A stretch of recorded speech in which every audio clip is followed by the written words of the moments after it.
Welcome to the WarriorHER Podcast, a show dedicated to those looking to excel in business, life, and family. I'm Kourtney. And I'm Nikki, and we're sharing the stories of remarkable women making their mark on the world, sharing the valuable lessons they've learned and the wisdom they've gained along the way. 'Cause even when I lose, I'm winning. 'Cause even when I lose, I'm winning. 'Cause even when I lose, I'm winning. 'Cause even when I lose, I don't ever take it now. I don't ever take it now. I don't ever take it now. I don't ever take it now. Today, we're thrilled to welcome an incredibly inspiring entrepreneur and empowerment advocate, Dominique. She has navigated through a challenging childhood and went through an abusive relationship. Moving out at just 17 and becoming a mother at 18, she faced life's challenges head on. Despite these hardships, she founded 2 successful companies by the age of 22 and semi-retired at 28.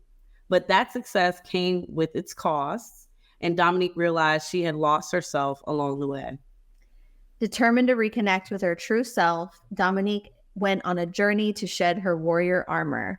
Today, she focuses on living an intentional, fulfilling, and in her own words, juicy life. She's passionate about calling in community and co-creating spaces that reignite the spirit of burnt-out entrepreneurs. In this episode, Dominique will share her powerful story of transformation and how she's using her experiences to empower other women. Get ready for a conversation filled with raw truths and inspiring insights. Welcome, Dominique. Thank you. And thank you for that powerful introduction. I love it. That was beautiful.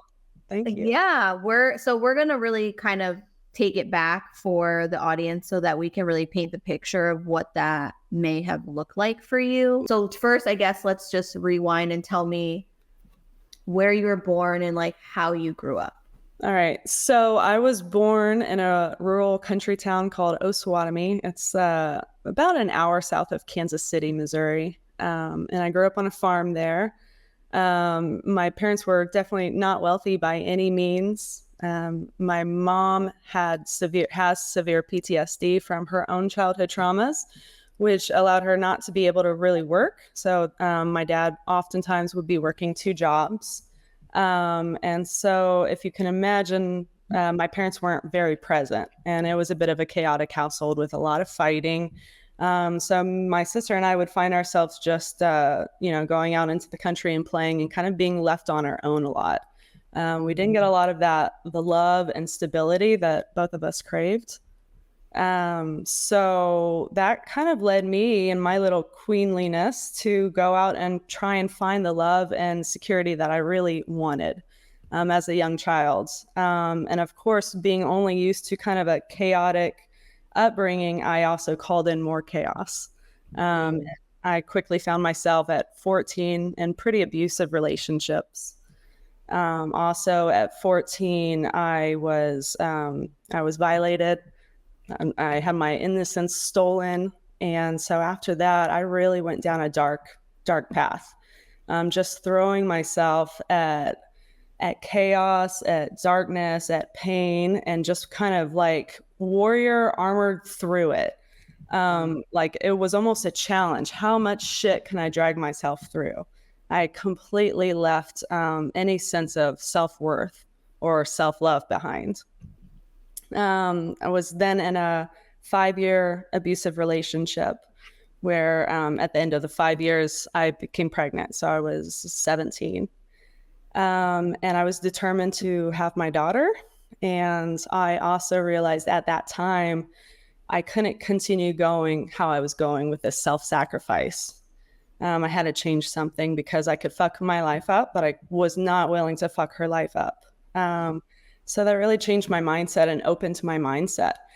The journey after that was still of self-sacrifice, but it was all for this abundant love for my daughter and for creating a life for her. Let's see, at 17, I dropped out of high school.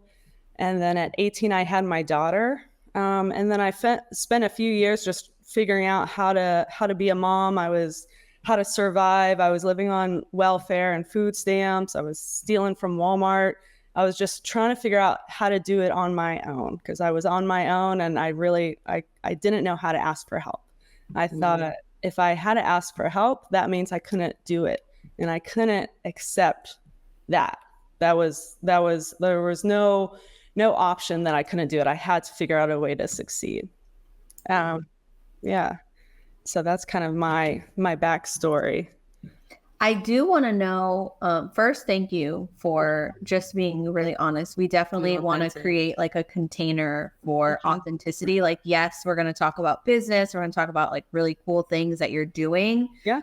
But without knowing the true essence of who you are, it and just, the why. It just doesn't resonate with us even. Right. And so we know, that there's going to be somebody that's listening who is going to take what you're saying and be very touched by it and inspired by it, and know that they're in that moment right now, then they can also, move forward and take another step. So I do want to know, you touched on something that resonates specifically with me about help.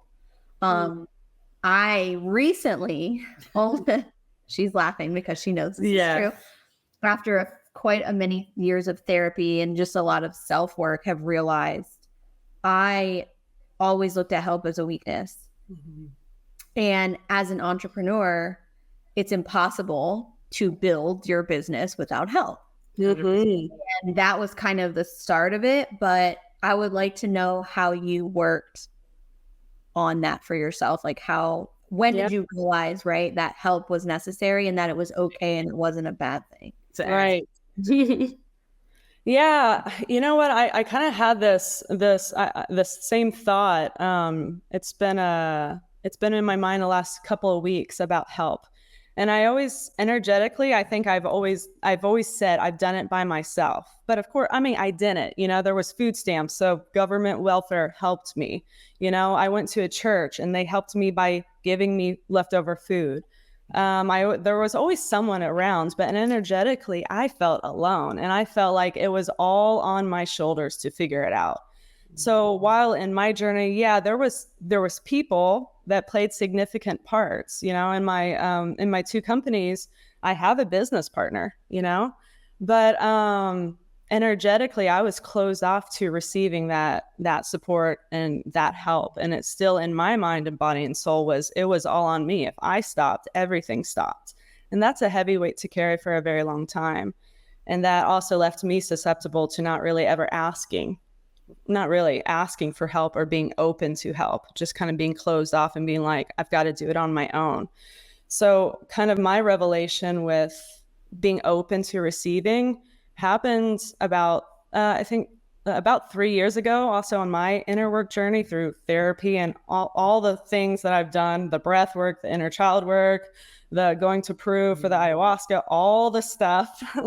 Finally, I realized that since I was a little girl, I had closed my heart down and I was not leading with an open heart. So all the help I kind of received, it was so limited because I was still energetically putting off this, no, I still have to do it on my own. So the help wasn't 100%. It was like, okay, like the universe listens, so it's like, okay, I'll give you people that'll help you a little bit, but you're still going to blood, sweat, and tears yourself to the top. And so now I'm all about having an open heart. I'm all about co-creating. I'm all about leading with love. I'm all about like removing that hustle, that grind, that self-sacrifice, and just really being open that I deserve to be held just as much as I can hold others. I've proved to myself I can hold others. I am so powerful. I can do so much. I've done so much by myself. Now I'm like fucking inspired. What can I do with others? What can I do when I'm coming from a place not of self-sacrifice and fear, but of play and abundance and love? Like I've done so much already. Imagine what I'm going to create from that place and how much fulfilling and fun and powerful that'll be. Yeah. And to that point, your journey, from being a high school dropout and single mom to, and all that you've been through, to a successful CEO is incredibly inspiring, by the way. Yeah. But what are some of those pivotal moments or lessons that you learned along the way that helped shape your entrepreneurial path? And how do you think they can resonate with aspiring entrepreneurs, especially women who may be, facing similar challenges that you experienced along your journey? So I think a lot of women, first off, I just want to say women are so powerful, and they can hold so much, from being a wife, a business owner, and a mom. Like, who the fuck does all that, Wow. And I found myself doing all of that and doing it so well, but doing it like an empty soul. So I've been married. I was married for 8 years. But it was with a guy I was dating for a few months. It's my business partner. And we married only for the sake of convenience and to start our business together. It was not from a place of love. I had a courthouse wedding. So that was one of my biggest, most pivotal moments of self-sacrifice. Like, I remember on our wedding day, I looked at him, I'm like, so when are we getting a divorce?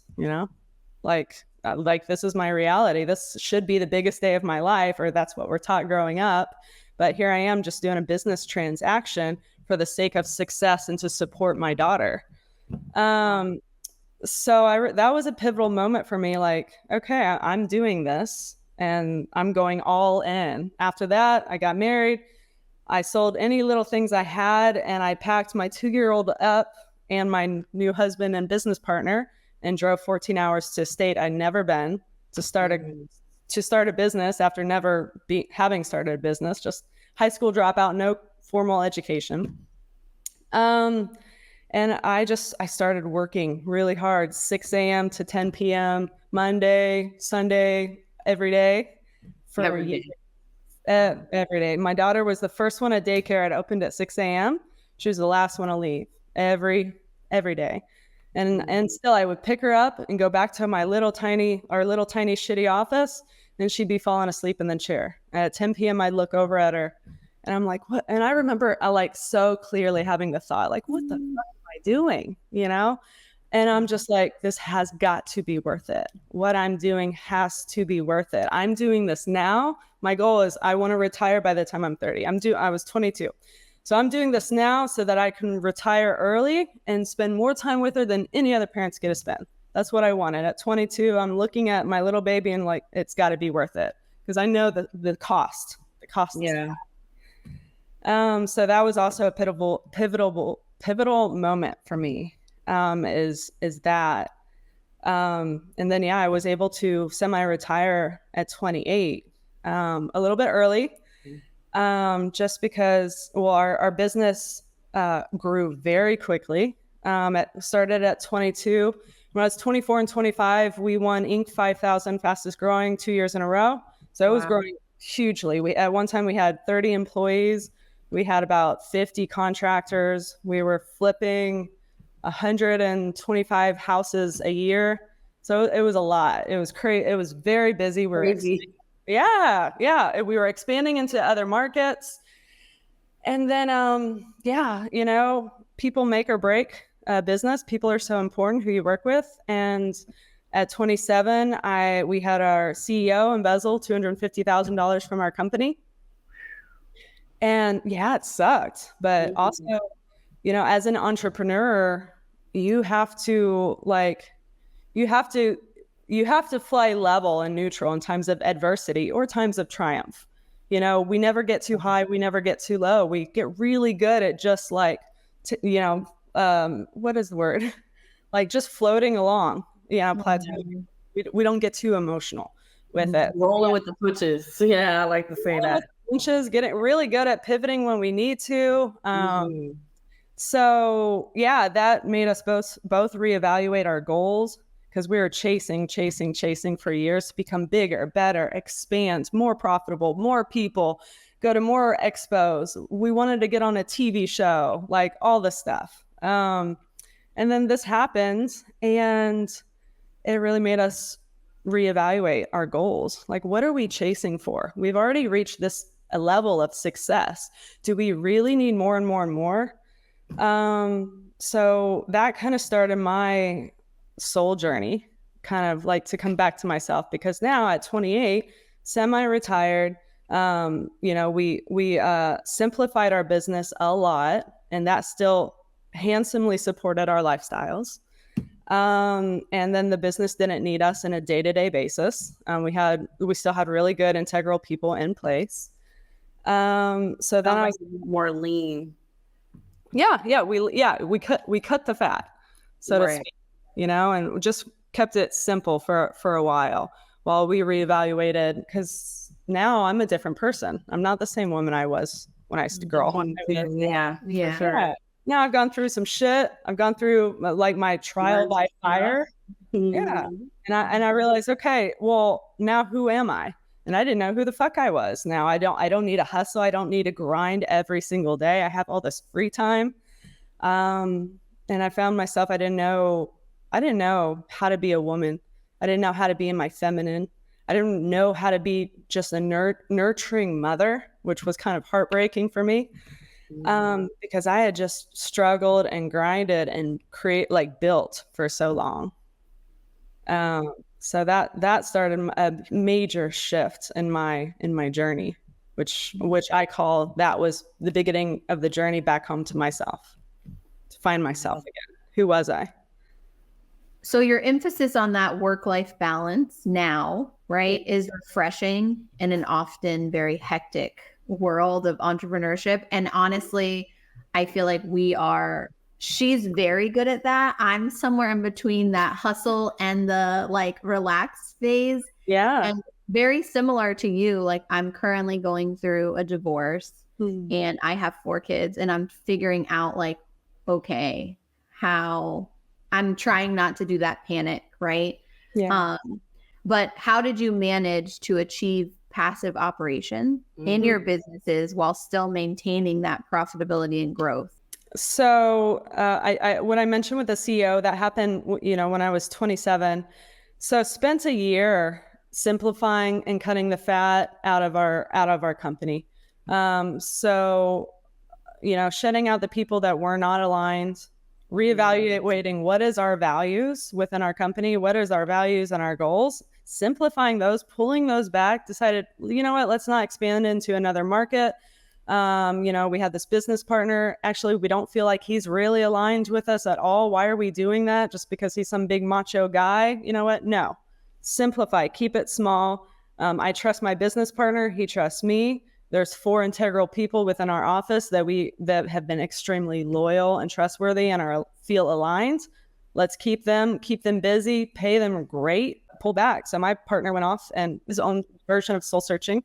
And then I did too, while we still would touch in with our company. You know what I mean? I was still working just virtually. So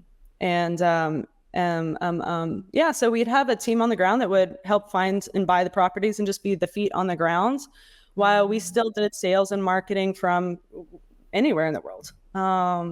If there was a fire that we needed to put out, we can always easily fly in there. But we just had by that time, within, 7 years of the business, finally we had implemented strong enough systems and procedures that really kept it afloat and strong without us having to be in it on a day-to-day basis. Which I think that's the goal for any business owner. They want to work their way out of being an employee in their own company and work on the vision and the growth, and have the time to spend on that. Yeah. And it also answers one that was coming, was just traveling the world while running successful businesses is definitely a dream for many entrepreneurs. 100%. And you touched on how you were able to leverage parts of your business so that you could get that freedom. But I want to shift a little bit to your coaching. So your coaching work focuses on empowering women to redefine success on their own terms. Yeah. In your experience, what are some common misconceptions or challenges that women face in entrepreneurship, and how do you guide them to overcome these barriers and embrace their unique path? My goal is to help women where I was 6 years ago, where they had thrown themselves into creating something, usually from a place of fear, because they didn't want to, for me, I didn't want to be a broke single mom. So, and I was so young. So from a place of fear, and then throwing themselves into it, and then getting it to a point, and then now they're like, I don't need to be in it every day, but who am I? What ignites me? What am I passionate about? How do I even have fun? What do I love? What do I not love? Like, I was at the point where it's like, you could ask me, what restaurant do I want to go to? And I was never kind of like a quiet, more meek personality, but I would just be like, I don't know. I don't care. I don't actually know what I'm craving right now at all. So those are the women that I want to reach out to, and I want to get them curious about themselves, about their soul, their desire. I want to reignite that fire in them for just life, that they have full permission than they always have had to live a life of bliss, of ecstasy, of pleasure, of happiness, of fulfillment. We never actually had to prove our worth to anyone or to anything. That was, unfortunately, I feel like society says, to succeed, you must self-sacrifice. To hustle. To me, I was just in Costa Rica, and I was chatting with some friends about starting a new business. I'm like, but I don't want to do it how I did my other business. I don't want to hustle. I don't want to grind. I don't want that kind of energy in my next business. Yeah. And this old man with a dog that was not a part of the conversation. So it was just like God or something plopped down. And he just pipes up and he's like, you have to unlearn hustle. He said, to hustle means to self-sacrifice, to sacrifice yourself. Wow. And why do we think that we must sacrifice ourselves to do something? And so I'm daring the universe, I'm daring the world to show me, no, I can do it a different way. I will do it a different way. I will find another way. And so that is what I'm coaching. You can create from your feminine. You don't have to jump into your masculine, but you can create with a balance, balance, by the way, is a journey. You'll never achieve it. But the destination is in the journey with balance, I think. But balancing your feminine and your masculine, and leading from your heart, and requiring you to be happy, requiring it not to feel like work, but you know what? I'm going to play. How can I play today? And asking yourself those questions. But if you're like me 6 years ago, you have no fucking idea how to play anymore. Because you've been hardcore, blood, sweat, and tears, like making shit happen. You got out of your play, maybe for a long, long time. Yeah. I stopped playing. I know. Sounds like me. Yeah. What'd you say? I said guilty. Sounds like me. Right. But I think I'm like, that's my passion project. This is how I'm going to play, is to invite other women to play. Like, okay, cool. We warriored out. Now let's step into our queen. Because queens don't have to blood, sweat, and tears, like grind and make shit happen. Actually, we can stand up and we can be like, I desire this and I desire this. And yeah, it will be work sometimes. But the forefront is, how can I play in this world? How can I create magic in this world from what's already in me? I don't have to prove anything. I just let it flow out. Yeah. So. And to that point, like, I think you made some really, really great point there. With the importance of crafting a life filled with meaningful experiences and personal growth alongside the financial success. Mm-hmm. But can you share, I know you mentioned kind of like 6 years ago. Yeah. Can you share a pivotal moment along your journey that really stands out to you, where you realize that the success goes beyond the monetary achievements? And how did that realization influence your approach to business and life? Mm-hmm. Yeah. So I think it was, so again, I reached a level of financial success where I had the sports cars, I had the fancy condos, I had the travels, I had the designer bags, and all the stuff, I was still married, and we were traveling around the world with my daughter, going to Italy, like the coast of Amalfi, going to Croatia, going to Paris. My husband took me on my birthday to Paris. And I just remember, it was my 27th birthday. It was the first time I was in Paris. And, I remember I wasn't feeling anything. I wasn't excited about anything. It's like, I had made it. I had made it in all ways society says you make it. You know, I had a driven, handsome Australian husband. I had a beautiful daughter. I had traveling. I had money. I had became everything that no one thought I would be. And I wasn't happy. I was not fulfilled. I felt so empty. I felt no passion. I'm like, and so that started making me question, like, what's the point? What was the point? And where am I? You know, who am I? I just felt so dead inside, and that was jarring. So that made me, that really, it was just, for me, I'm just remembering, like, I'm really feeling it. Just being 28 and having all this stuff, you know, and then I was so confused as to why am I not happy and why do I feel like I haven't made it? And it's just, ultimately, it was because I was so disconnected from myself and my soul that without living a life and chasing something from a place of fear, I didn't know what to feel, you know, because I hadn't experienced for over a decade how to live from a place of love. So money didn't matter if you're not connected to your soul and to your own essence. The money doesn't fucking matter. You know, the cars don't matter. The husband doesn't matter. You can't really if you can't connect with yourself, you can't connect with them. You know, same with my daughter, I was having a hard time connecting with her too. If I'm not just being kind of in the masculine, I'm the provider role for her, I didn't know how to lean into my motherly nurturing. And that took intention and that took work. Oh, yeah. And in that coaching practice, you equip women with the knowledge to create businesses that support their desired lifestyle. What are some factors or considerations that women should keep in mind when they're designing their businesses to align with their personal values and aspirations? I think, so what I'm coaching is first to, before you start anything from that place, you have to come home to yourself.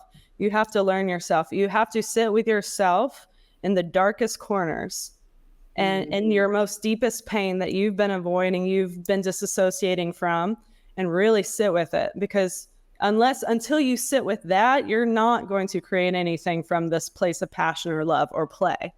Not until you do this dark, heavy work. And yeah, that's what I'm guiding towards. Talk about it. Yes, please do. Yeah. Right. So it'll be a lot of inner child work, because I think a lot of how we act. Have you ladies done inner child work before? Are you familiar with a little bit with therapy, and I'm starting some EMDR therapy. Beautiful. And I know she also does some inner child stuff as well. Okay. So I believe that until we have a good relationship with that little girl that's always inside of us, that maybe we shut down to get to a level of success. We stop listening to her voice and her desires and her wants.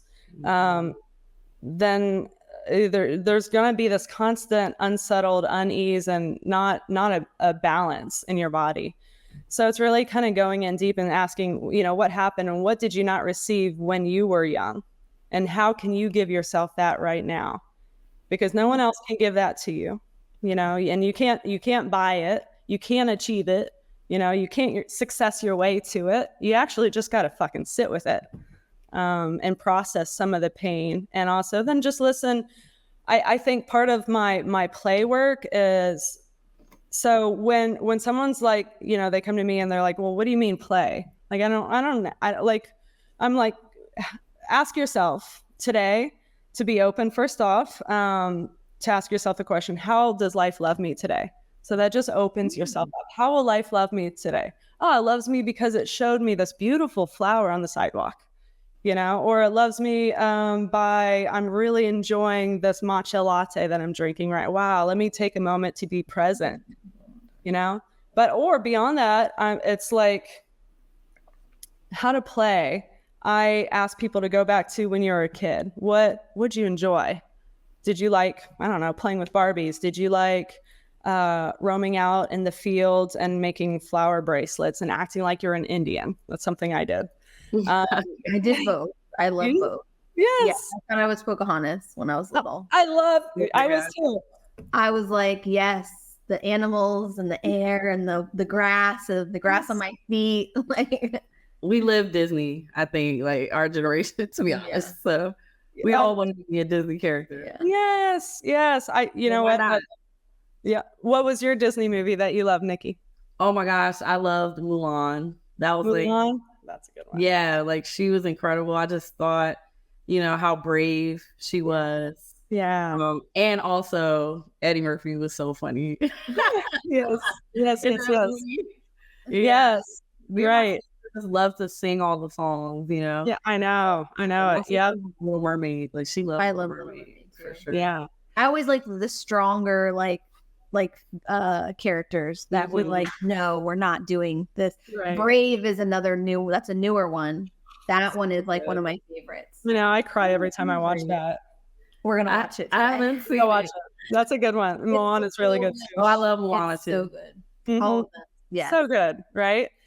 So going back to when you did play physically as a child, if you feel blocked from your play, your energy of play, go back to that and try and tap into her. I'm like, how did I play?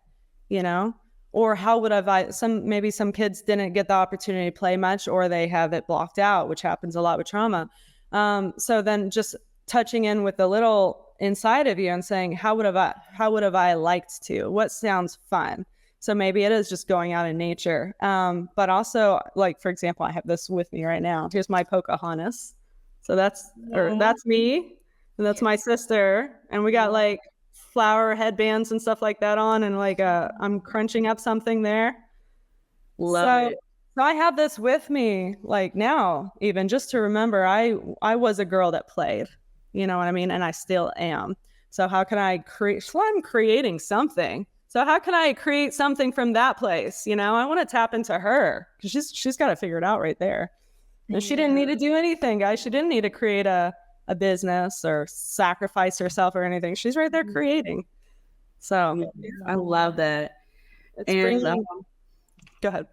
Yeah, I was saying, as we are like bringing everything to a close, your story has been so incredible, and thank you so much for sharing just a few parts of it with us, because it really embodies like courage and resilience and really redefining success. Yeah. So as a last question, if you could distill your entrepreneurial philosophy into one piece of wisdom for our listeners, what would it be? What mantra or principle guides you in both business and life?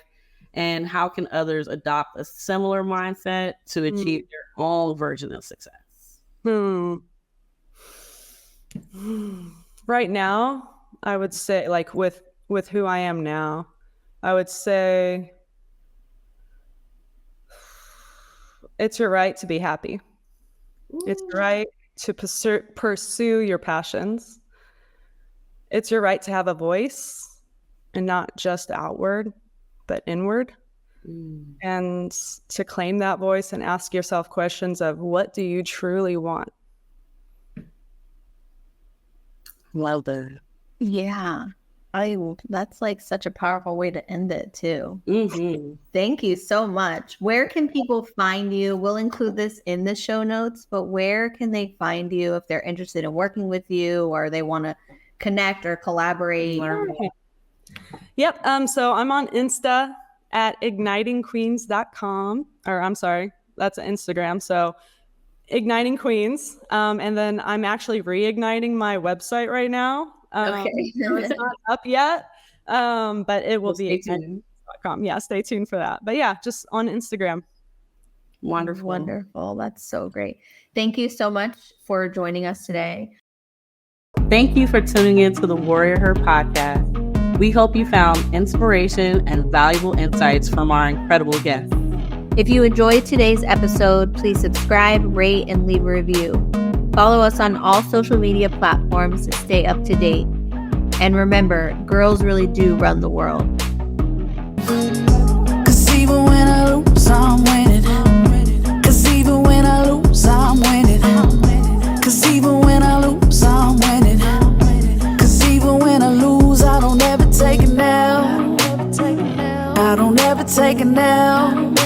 nap. I don't ever take a nap. I don't ever take a nap.